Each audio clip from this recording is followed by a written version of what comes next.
ഇബ്രാഹിം നബി അലൈഹി സ്വലാമിന്റെ കാലത്ത് ചെയ്ത ഹജ്ജ് തന്നെ നമ്മൾ ഇപ്പോൾ ചെയ്തത്. രണ്ട് കാര്യ വ്യത്യാസമുള്ളൂ. ഒന്ന് ഇൽത്തിബാഴ്, മറ്റൊന്ന് റംല് നടത്തം. ചാടിച്ചാടിയുള്ള നടത്തല്ലേ, അത് ഇബ്രാഹിം നബിന്റെ കാലത്തില്ല.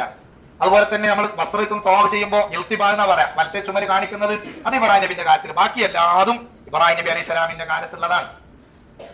അപ്പൊ ആ കാലം മുതൽക്ക് തന്നെയുള്ള ഹജ്ജിന് വേണ്ടി കൊല്ലത്തിൽ എല്ലാ ജനങ്ങളും വരും. വരുമ്പോ പല സംസ്കാരങ്ങളും പല സംസാര ഭാഷകളും മക്കത്തുള്ള കുട്ടികൾ പഠിക്കും.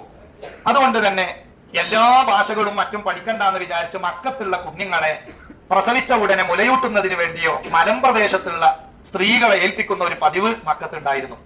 രണ്ട് കാരണമാണ് അതിന് പറയുന്നത്. ഒന്ന്, കുഞ്ഞുങ്ങൾക്ക് നല്ല ഫലപുഷ്ടിയുള്ള ഇലകൾ ഭക്ഷിച്ച സ്ത്രീകളിൽ നിന്ന് മുലപ്പാല് കിട്ടിയാൽ ആരോഗ്യകരമായ അവർക്ക് നല്ല സംരക്ഷണം സുരക്ഷിതത്വം ഉണ്ടാകും. അതുകൊണ്ട് തന്നെ കുഞ്ഞുങ്ങളെ മലമ്പ്രദേശത്തുള്ള പെണ്ണുങ്ങളെ ഏൽപ്പിക്കുകയാണ്. മറ്റൊന്ന്, ഈ വാണിജ്യത്തിന്റെ പേരിൽ ഇവിടെ വരുന്ന സംസ്കാരങ്ങളൊന്നും നമ്മളെ കുട്ടികൾക്ക് പഠിയണ്ട. നമ്മള് കുട്ടികൾ എത്ര വീട്ടിൽ നിന്ന് സുരക്ഷിതത്വം നല്ല ശൈലിയൊക്കെ ആണെങ്കിലും ചില സ്കൂളുകളിൽ പോയാൽ വേറെ ചില വീടുകളിൽ നിന്ന് വരുന്ന അസഭ്യ വാക്കുകൾ കുട്ടികൾ പഠിക്കും. അത് വീട്ടിൽ വന്നതാവും നമ്മൾ ചെയ്ത് പഠിച്ചോനെ എവിടെ എന്റെ കുട്ടിക്ക് ഇതൊക്കെ കിട്ടിയത്? സ്കൂളിൽ നിന്ന് ചില കുട്ടികളുടെ സംസാരത്തിൽ നിന്ന് പകരുന്നതാണ്.